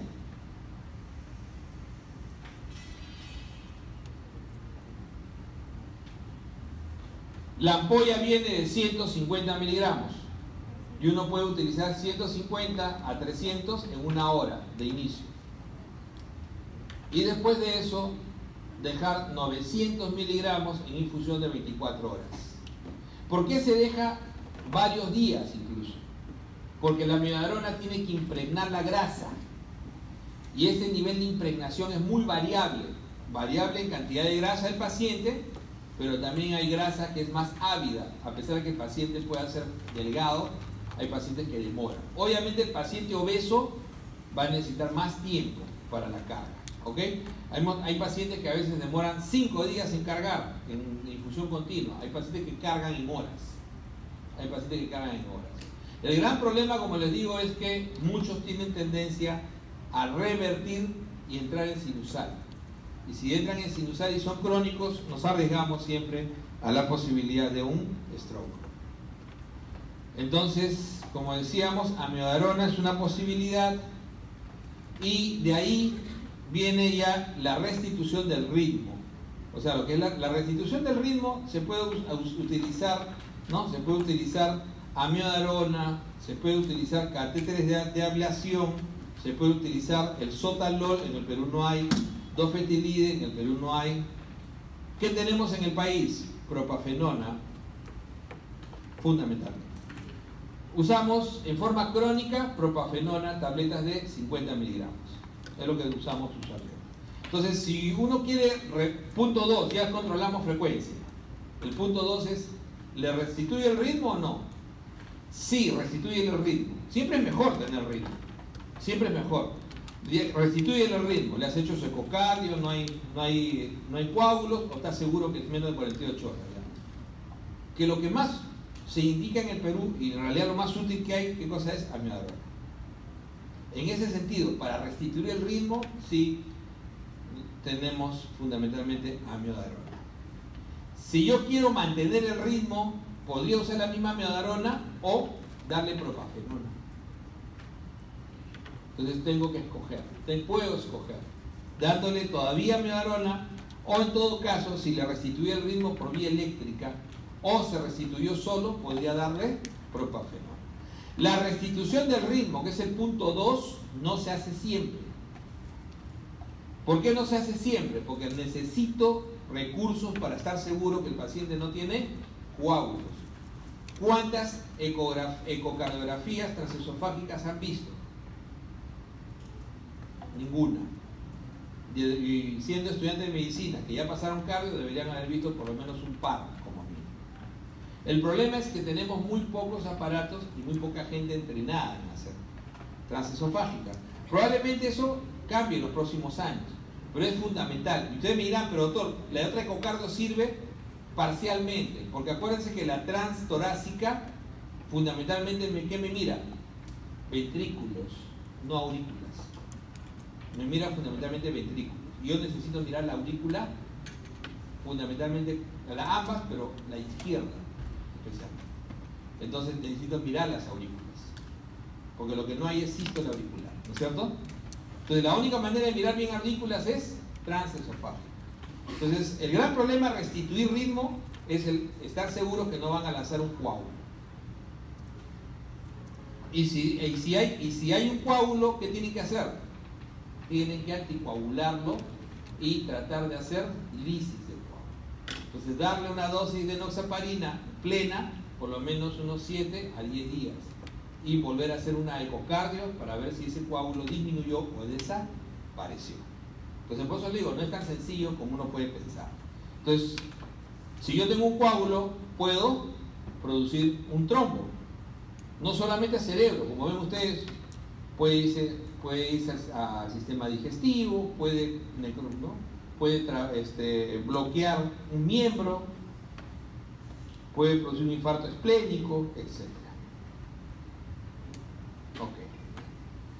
Y el tercer punto es prevenir la embolización. Aquí se usa fundamentalmente lo que se llama el Chasles-Basque. Si uno quiere acordarse el Chasles-Basque, no es que uno, obviamente, para la práctica diaria, si uno maneja esto con frecuencia, hay que tenerlo, uno puede apoyarse en su celular, ¿no? Pero basta que uno recuerde si el paciente tuvo o no tuvo antes un stroke, un ACV. Entonces, eso ya le da por lo menos 2 puntos. Entonces, si uno va hacia lo que da 2 puntos, ¿tuvo antes embolismo o no? Basta que ya haya tenido antes, ya tiene 2 puntos. Así que anticoagula. Tiene más de 75 años, ya tiene 2 puntos. ¿Se dan cuenta? O sea, por lo menos uno acordarse de eso, ¿no? En el Chasles-Basque, el haber tenido cualquier tipo de embolismo previo, tromboembolismo previo, significa ya 2 puntos. O sea, ese paciente lo vas a anticoagular para toda la vida. ¿Ok? Para toda la vida. Y si tiene más de 75, lo vas a anticoagular. Ya no tuvo nunca ningún infarto ni embolismo y tiene 60 años. Entonces, obviamente, es hipertenso. Acordate por lo menos si es hipertenso, si tiene falla cardíaca, si es diabético, o sea, cosas concretas, ¿no? Ah, sí, si es diabético, hipertenso, ya tiene 2 puntos. Ya, olvídate, ya tiene. ¿Quieres sacar el Chasles completo? Ya sácalo, pero ¿para qué? Ya tiene 2 puntos. Si es hipertenso, es diabético, si tiene falla cardíaca, ya tiene 3 puntos. ¿Se dan cuenta? Entonces, por lo menos acordarse de eso. Y el Chasles, este es un score de riesgo,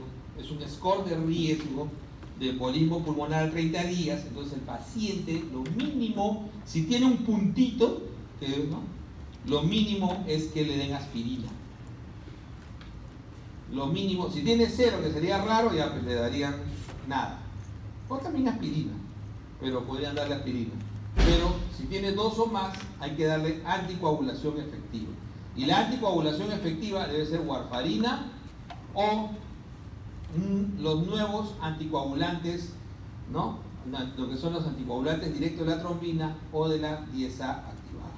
O sea, estamos hablando de dabigatran o rivaroxaban, ¿ok? Que son igual de efectivos. En este caso, como les decía, ver el Chasles, la anticoagulación oral, el riesgo del sangrado, ¿no? El riesgo del sangrado, y considerar dar, ¿no? Los NOACs o los anticoagulantes orales directos. Dabigatran, rivaroxaban son los que tenemos fundamentalmente en el país.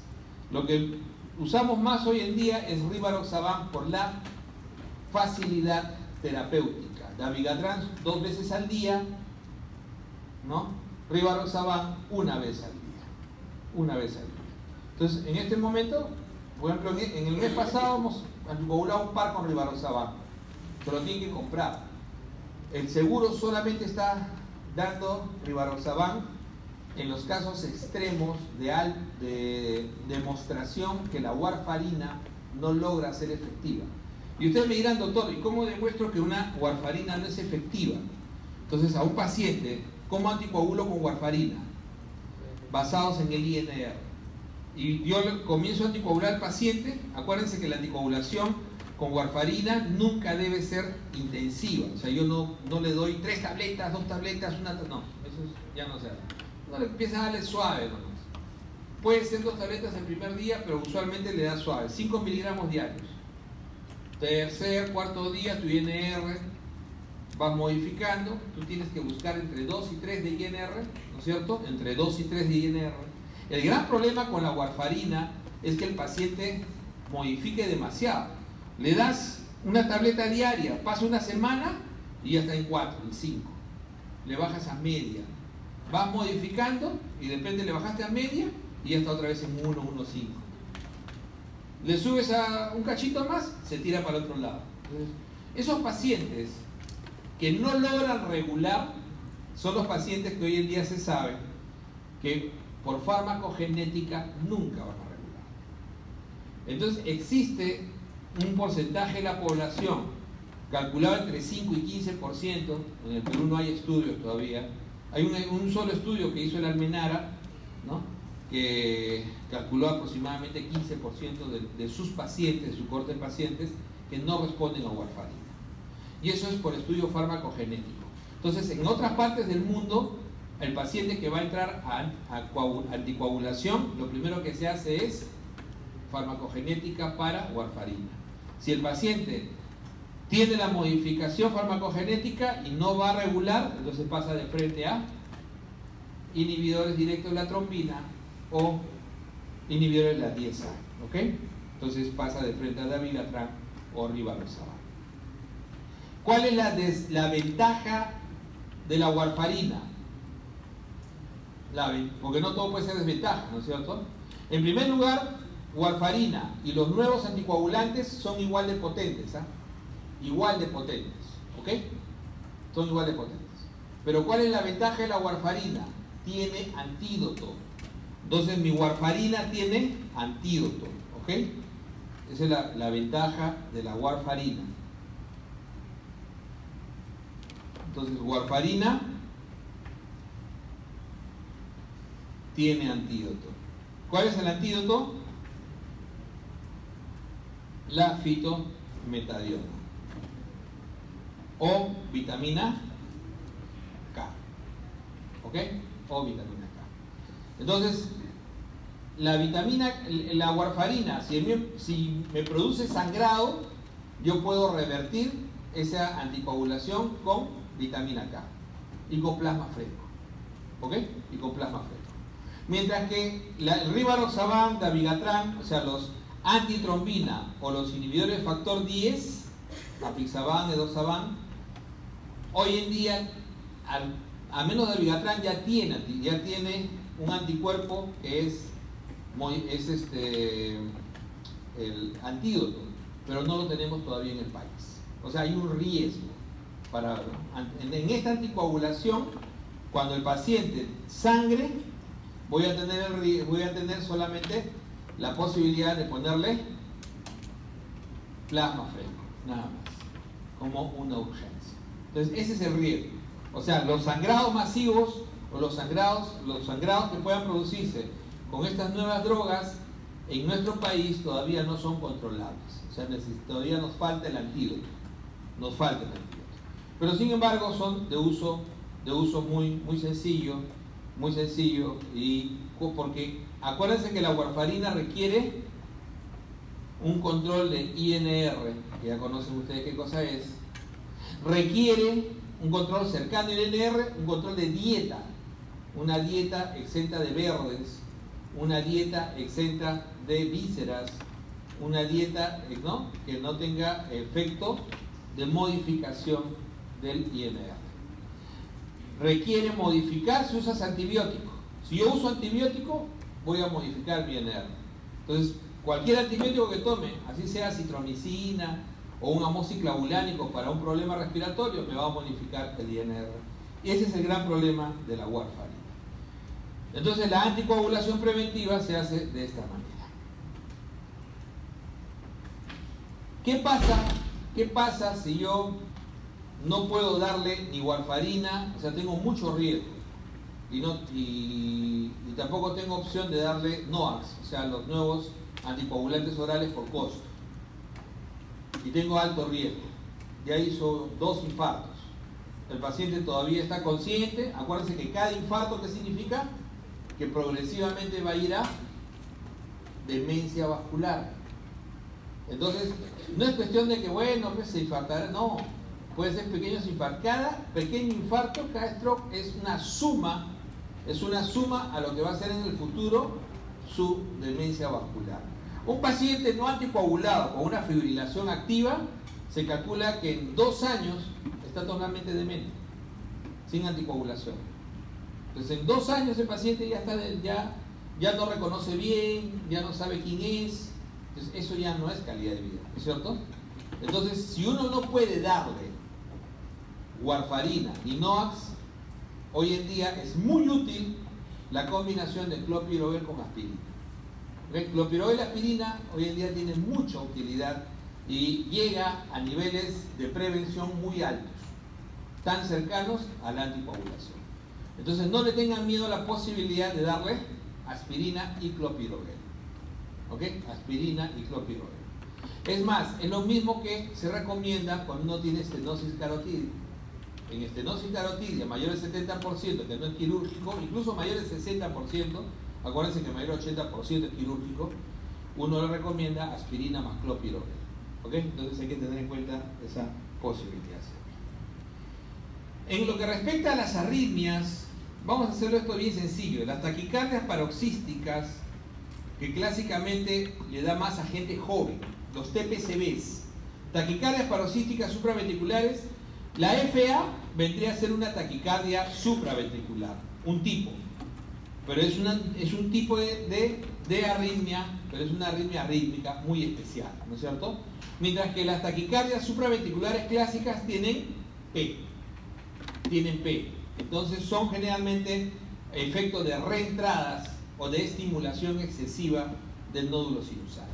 Entonces estas taquicardias, que pueden subclasificarlas, que no es el motivo de la clase, ¿qué es lo que va a producir? Palpitaciones y a veces cuando son muy intensas, más de 180, estados presincopales o incluso síncope y dolor torácico.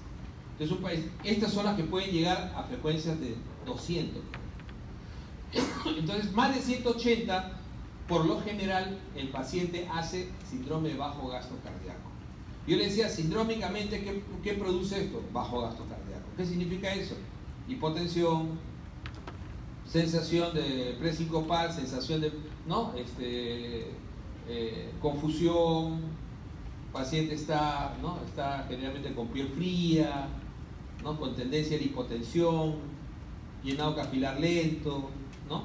Disnea a pequeños esfuerzos. Ese es un estado de síndrome bajo gasto cardíaco.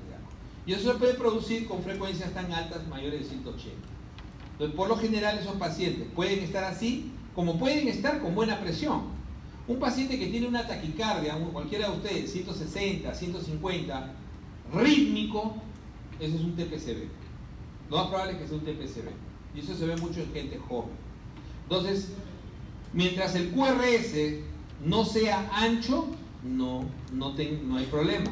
O sea, mientras el QRS sea corto, hay que ver también si existe la posibilidad de que tenga una onda delta previa. Que eso nos indicaría Wolff-Parkinson. Que generalmente el Wolff-Parkinson sí da frecuencias mucho más altas. ¿Qué es lo que se hace en los TPCBs, taquicardias paroxísticas supraventriculares? La medida no farmacológica que tienen que aprender siempre es la maniobra de Valsalva. La maniobra de Valsalva clásica hoy en día y aceptada es que ustedes o el paciente le indiquen que tome aire profundo, tome el aire profundo y ustedes le tapan la boca y la nariz. Es preferible que ustedes mismos le tapen. O sea, agarran y le tapan la nariz y la boca y le dicen sopla. Sopla lo más fuerte que pueda, sopla. O sea, trata de soplar. Pero, ¿no? Obviamente alguien tiene que agarrarle las manos porque a veces se desespera. Entonces, tú le tapas la nariz y la boca y le dices que sople. Esa es una maniobra intensa de Valsalva. Entonces, soplan, eso puede producir el control por reacción vasovagal. ¿Ok? Entonces, la maniobra de Valsalva se dice que puede controlar hasta el 50% de los cuadros.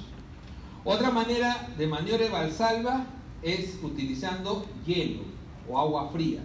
También es otra manera, pero tienen que tener una cantidad suficiente para introducir casi todo el rostro en el frío.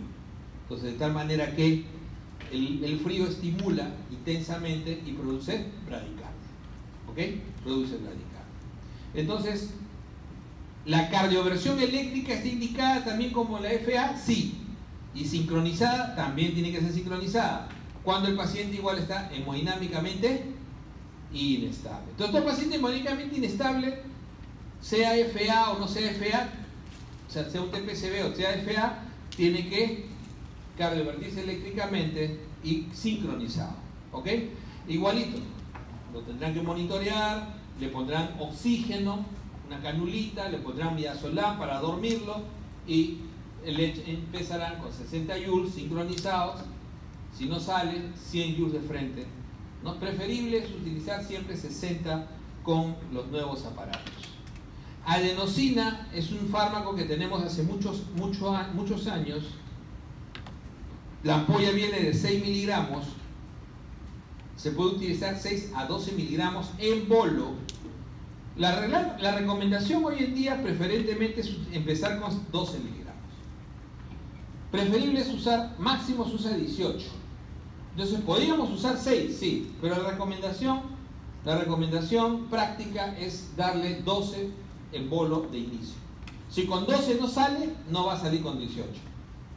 Si le ponen 6, se quedan con la duda y tendrán que ponerle 6 más.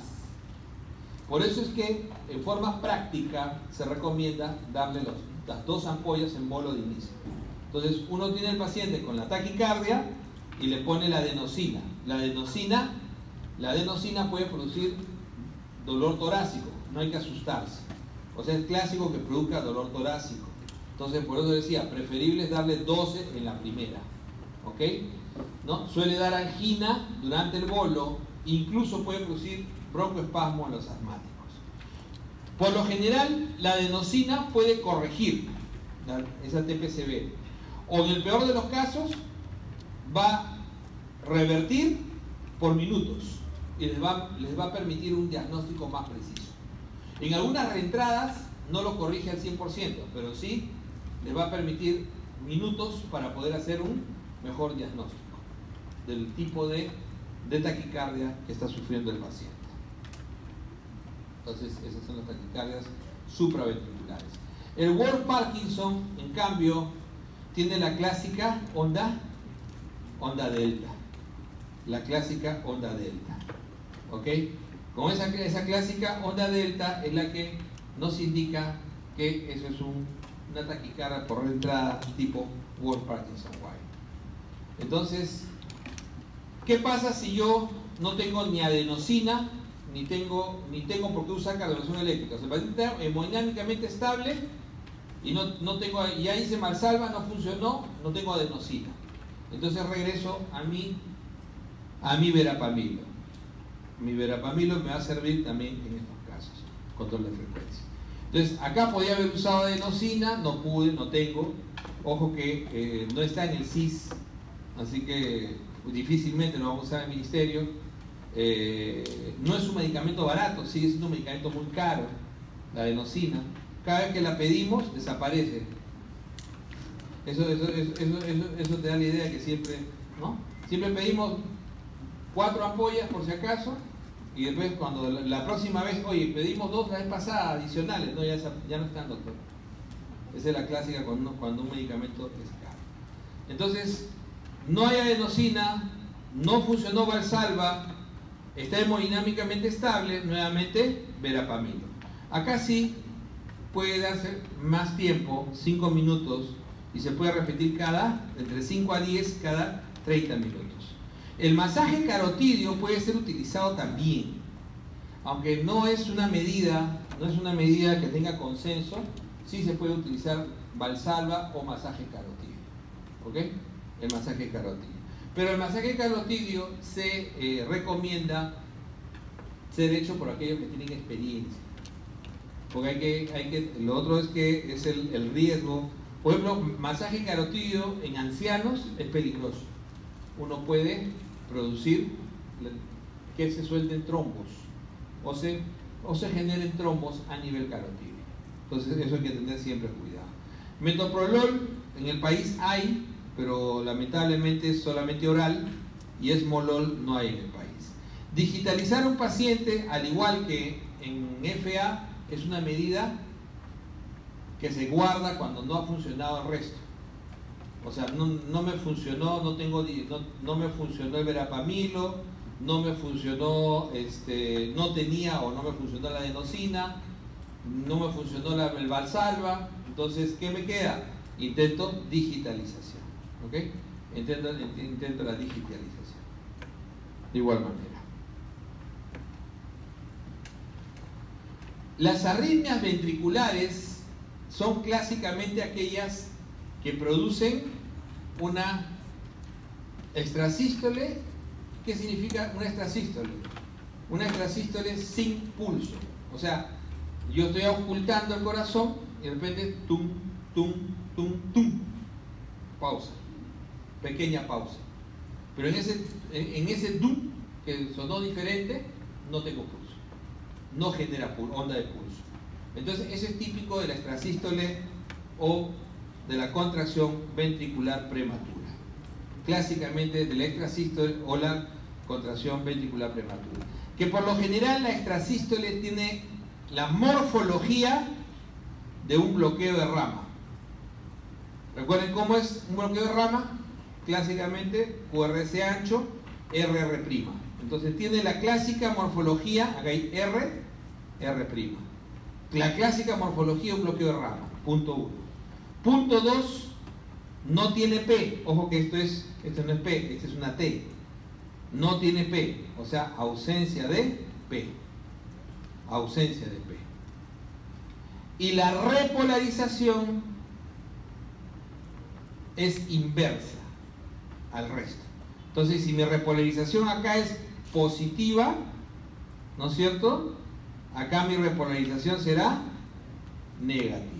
Entonces, esa es la característica de una extrasístole o una contracción ventricular prematura. Entonces, morfología de bloqueo de rama, o sea, QRS ancho, RR', ausencia de P y repolarización inversa a la repolarización normal. Entonces, si es negativa, mi repolarización normal será positiva la de este complejo. Y la otra característica es la pausa compensadora. Esas son las 4 características. La pausa compensadora. Suele generar una pausa compensadora que es 2 veces la pausa normal. ¿Ok? Que ese es lo clásico. Entonces, una extrasístole ventricular solita en un minuto significa solamente el hecho de que el paciente tiene un miocardio probablemente aún enfermo, con un poco de calcio. Pero extrasístoles frecuentes significan 6 o más por minuto.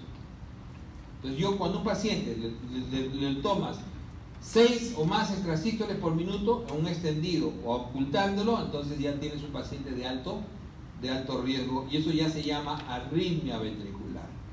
Entonces las extrasístoles pueden ser de un solo tipo. Miren acá. Entonces esta es una monomorfa frecuente. Acá hay otra más. Es frecuente. En un trazadito ya aparecieron 2 ya, ¿no? Tiene morfología de bloqueo, pausa compensadora pequeña, pero tiene pausa compensadora, hay pausa compensadora, tiene, ¿no?, repolarización negativa, no tiene P. Entonces, y todas tienen la misma forma. Entonces se llama monomorfa.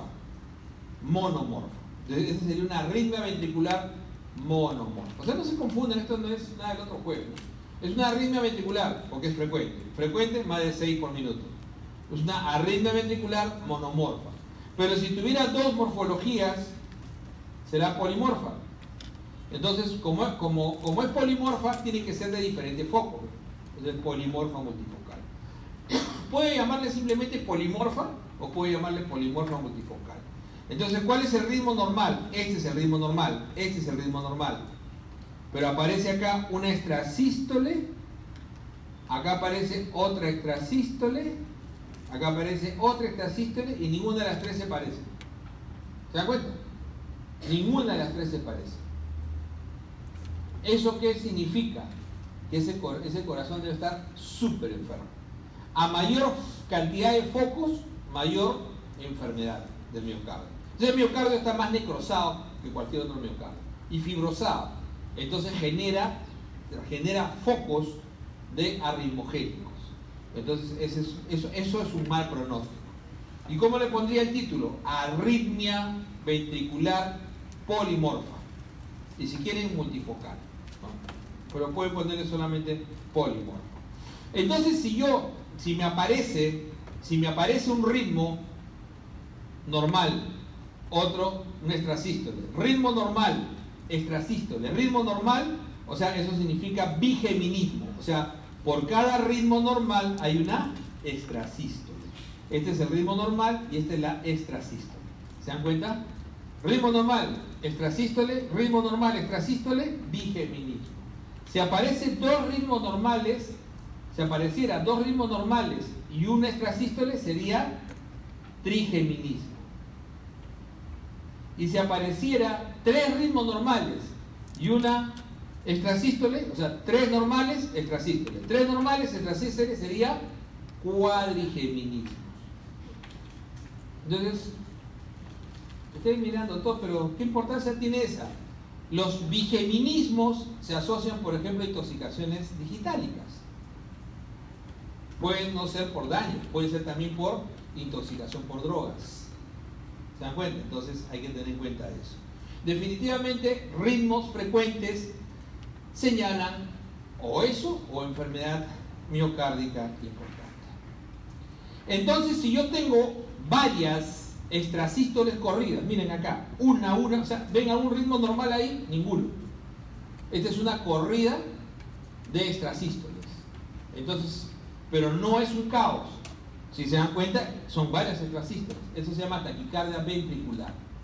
Si la taquicardia ventricular, o sea, en ese momento el paciente probablemente va a desmayarse rápidamente, porque va a perder conciencia, porque durante todo ese tiempo no hay flujo sanguíneo. ¿Sí o no? Cada extrasístole es ausencia de flujo sanguíneo.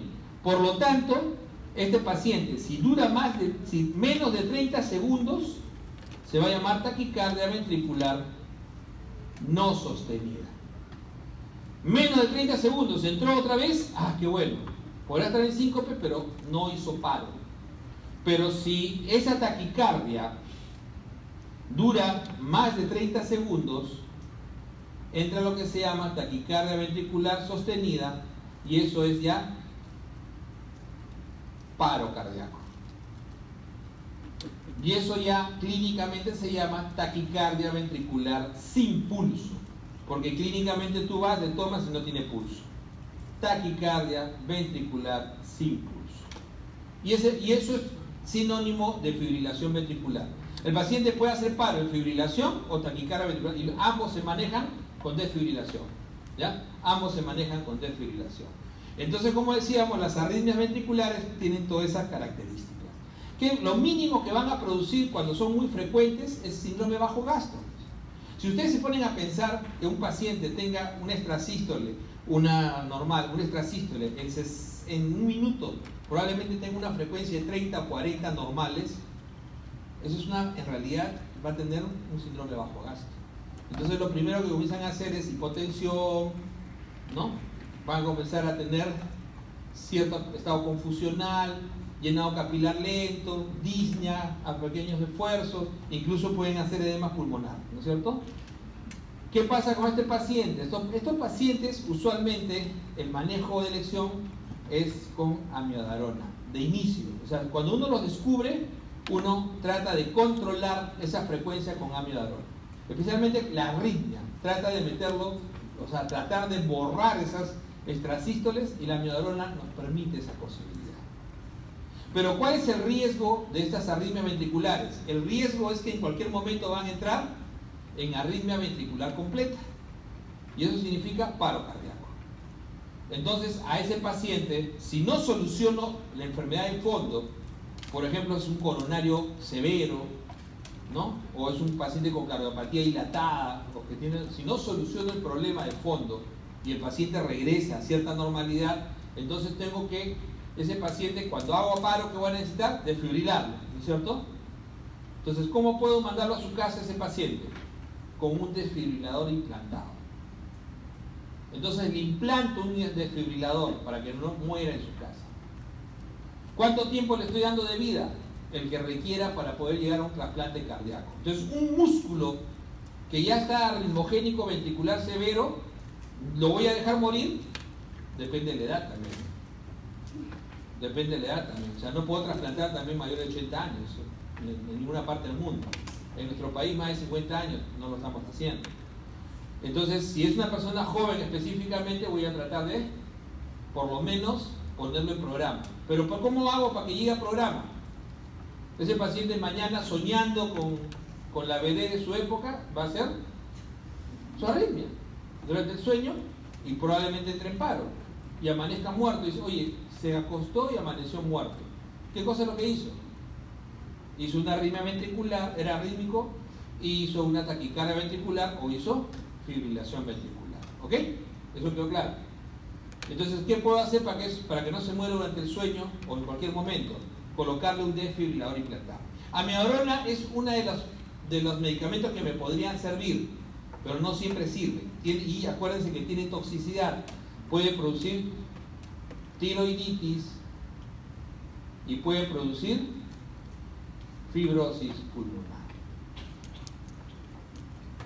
Ok. Entonces, desfibrilador o cardiovertor implantable es fundamental para estos pacientes.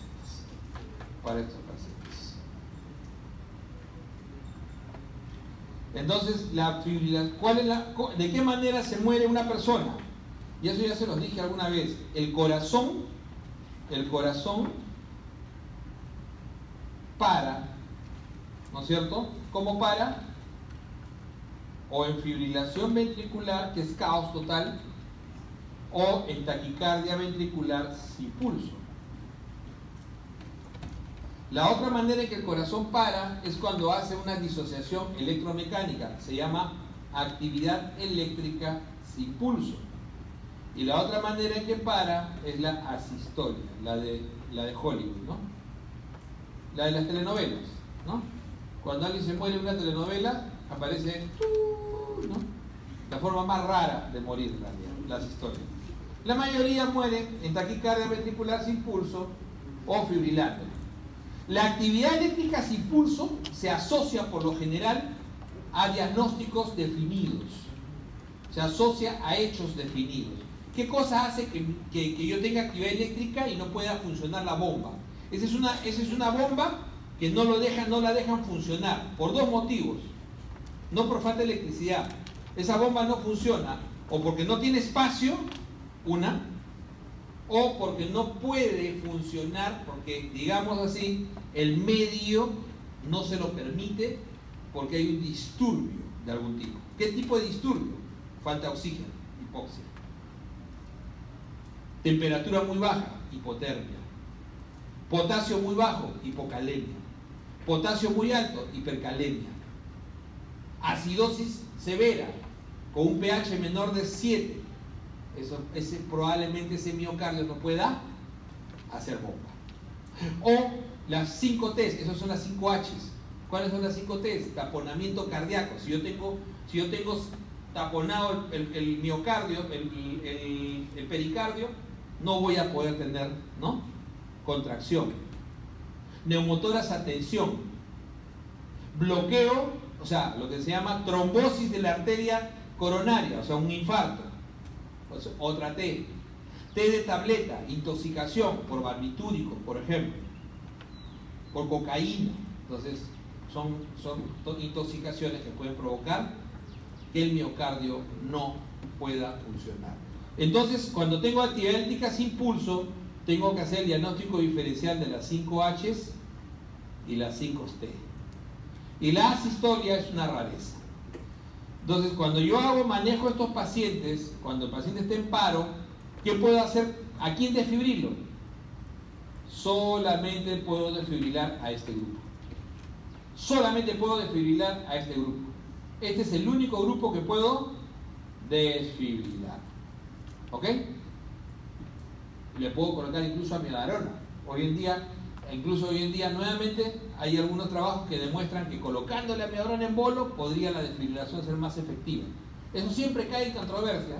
Hace unos años cayó en controversia. Otra vez hay estudios que demuestran que sí, que no. Entonces, pero lo más importante, lo que no cambia, tienes que desfibrilar. ¿Qué hago en la actividad eléctrica sin pulso? ¿Qué hago en la actividad eléctrica sin pulso? Tengo que tratar cada uno de esas. Si es una hipocalemia, potasio directo. Si es una hipercalemia, gluconato de calcio. Si es una hipotermia, tengo que elevar temperatura, intercambio peritoneal de temperatura. Se hace a través de calentamiento del peritoneo. ¿Ok? Ese es el método del hipotermia, por ejemplo. Si tengo un taponamiento cardíaco, un catéter, ¿no? Colocarle un catéter pericárdico, de drenaje pericárdico. Si tengo un neumotórax, pónganle una aguja al ambiente. Se acabó. Y después ya le ponen el tubo. O sea, cada uno de ellos tiene manejo. Y la asistolia sí es una desgracia. La asistolia siempre se sospecha de que el diagnóstico está mal hecho. O sea, ¿qué diagnóstico? El diagnóstico de tiempo. Acuérdense que ustedes hacen RCP si tienen certeza que no ha pasado 3 minutos. La mayor parte del tiempo cuando hacemos RCP asistolias es porque algún burro no quiere decir la verdad, o una burra. Más son burras que burros. Entonces la enfermera se siente culpable y te dice: no, doctora, hace 2 minutos tenía pulso. Está más frío que, ¿no? Está más frío que abrazo de suegra. Entonces, ¿pero qué te queda? Tienes que hacerle. Yo le digo, las guardias a veces, ¿qué te queda? Tienes que hacerle, porque el familiar está adelante. Y si tú le dices: no, este está frío, este ya murió, el familiar se te viene encima y con frecuencia latina, con Magali Medina, ¿no? Con todo el mundo, porque no quisiste resucitar a su hija, que tenía cáncer con metástasis al cerebro. O sea, es la locura. O sea, eso es lo que uno tiene que enfrentar. Entonces yo siempre digo a los residentes: no se hagan problemas. Es más, saquen a todo el mundo y tranquilo, pongan su adrenalina, su atropina y de paso intuben. Después saquen el tubo, ahora te toca a ti. Y entonces ya, hay que hacer un poco de docencia, no queda otra. Suena feo, pero no queda otra. La asistolia, yo recuerdo un par de casos de haber sacado una asistolia, que hayan vivido después. Pero eso sí, fibrilaciones casi después de que hice ACLS como instructor, ya no se me volvió a morir un paciente con fibrilación o con taquicardia. O sea, cuando ya tiene las cosas claras, eso no tiene por qué pasar. La asistolia, como digo, es rareza realmente, es rareza. Quienes más nos hacen meter la pata con asistolia son los bomberos. Cuando yo trabajaba en emergencia, era un desastre, porque el bombero venía haciendo el RCP a un paciente que estaba frío, pero frío mandado a hacer, y decía: oye, pero ¿por qué le estás haciendo RCP? No, doctor, lo encontré con pulso. Tienes que seguir, ¿no? ¿Cuánto le has hecho? Ya, 5 minutitos más. ¿Y qué sucede ahí? Por ejemplo, la primera vez que a mí me pasó eso, yo le preguntaba al que era el paramédico, los bomberos, le decía que no son mala gente, lo que pasa es que no están mal preparados, ¿no? Y decía: ¿y dónde le tomaste el pulso? Acá, doctor. Imposible, pues. Una persona que está en presincopal o que tiene problemas, jamás le vas a tomar pulso radial. ¿Dónde se toma el pulso? Ah, exacto. Entonces ya después lo llamé, le enseñé y le dije: mira, no vuelvas a hacer esta burrada, ¿no? Entonces, porque al final nos haces meter el palito a nosotros. Solamente porque les quede claro qué haces en asistolia. Obviamente, como RCP, la maniobra básica, y le pones adrenalina, atropina por 3 veces y punto. 1 miligramo de atropina, 1 miligramo de adrenalina. 5 minutos, no pasó nada. 1 miligramo de atropina, 1 miligramo de adrenalina. 5 minutos, no pasó nada. 3 veces y ahí quedó. No hay más que puedas hacer, salvo, como le digo, que fuera en un momento descubran que en realidad no era una asistolia. Y eso es lo más dramático. Siempre cuando ustedes vean el monitor y vean algo raro, no lo vean tan recto como creían, eleven lo más que puedan, ¿no?, el voltaje. Existe la fibrilación fina. Y entonces, si el monitor lo prendieron en voltaje bajo, va a aparecer asistolia y de repente es una fibrilación fina. Suben el voltaje y aparece la fibrilación. Desfibrila.